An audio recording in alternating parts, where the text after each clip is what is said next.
Hello guys, this is What About Nintendo. Today I'm here to talk about Wolfenstein 2 on the Nintendo Switch. Bethesda sent me a free review copy for the game, and I've played the game for about 4.5 hours total, and I've got a good sense of how the game plays, and I wanted to give you guys a little preview of my thoughts on the game before I did the review later in the week, so you guys can see kind of what I'm thinking so far, and maybe get a little bit insight into if this game is for you or not.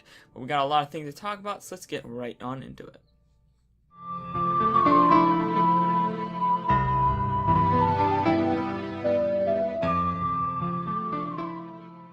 Okay, so I guess the first thing I should talk about is the thing that people seem to be the most interested in, that is kind of, does this game look good and does it play good? And the answer to both of those is, in my opinion, yes. Yes, it does. So I've played up until 3 hours, headway into the game, and then I played another hour and a half going back through different parts in handheld mode to see how that performed, over the console mode. I have to say both perform pretty dang well. Of course, the game is pretty blurry in some segments, especially segments where there's lots of fog or smoke effects or really wide open areas, like when you go to explore New York. That area is kind of blurry, but if you're in kind of more enclosed levels, it's actually pretty dang clear, especially if you go like in underground segments, or if you go to the parts of the levels that are in the ship, in the U-boat. Those parts are actually really clear, and they stick pretty close, from what I can tell with the naked eye, to 720p. And the frame rate is also really, really good. So if you're wondering about that, frame rate is great.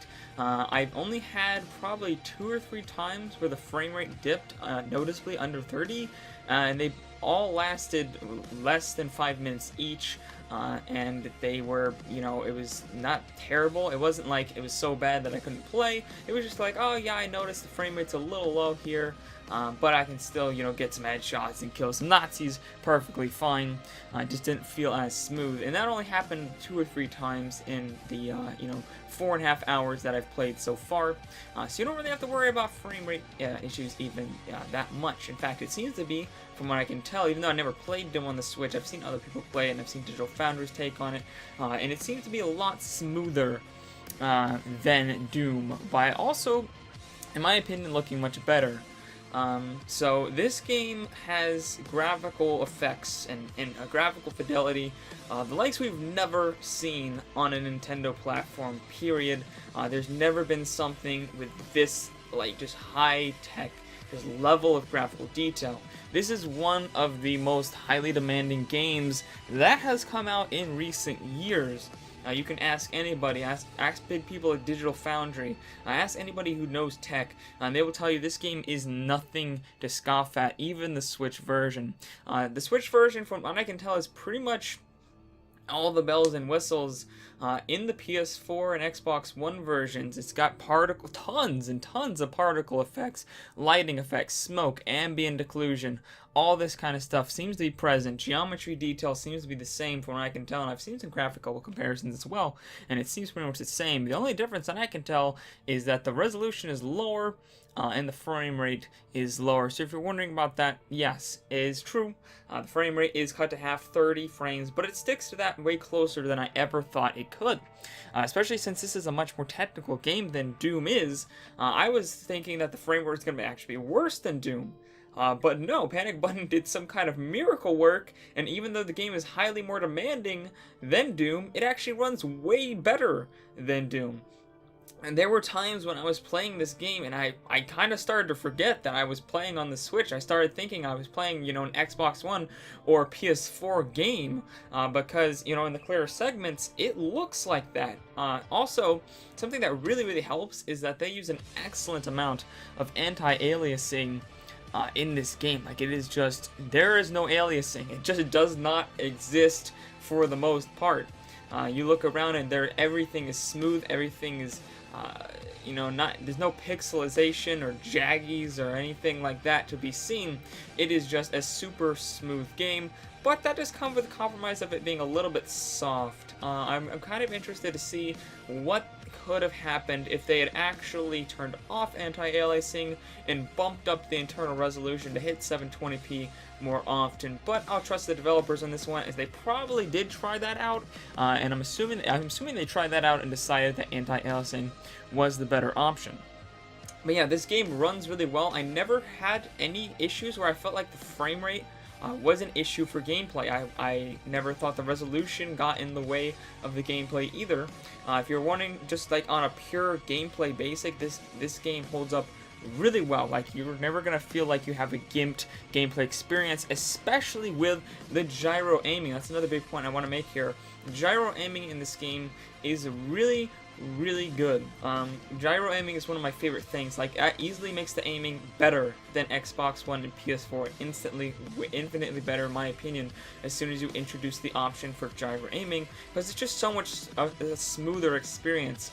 Especially with the small joysticks on the Joy-Con, it's very hard to aim with a dual stick on the small joysticks of the Joy-Con. And even if you have like the bigger PS4 controllers here and you got the bigger joystick, it's still not very, to me, dual sticks feels very clunky these days. It feels very jarring, almost like it's very twitchy, I guess. While gyro is very smooth and you can be very accurate with that. So I liked that. That makes the gameplay actually feel a lot smoother even.